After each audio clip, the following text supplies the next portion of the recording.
حرف مفتم بهتون نمیزنم، خودم زحمت کشیدم به این جایگاه رسیدم. نه کسی کمکمون کرد، نه کسی رو داشتیم. من روزی بود کلاس خصوصی میرفتم، 20 سالم بود، پولم نداشتیم، وضعمون هم اصلا خوب نبود، برف تا زانو، درس میدادم.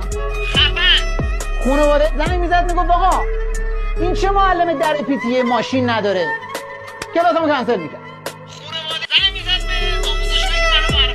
میگفت آقا این شهرستانی لهجه داره، کلاسمو کنسل میکرد.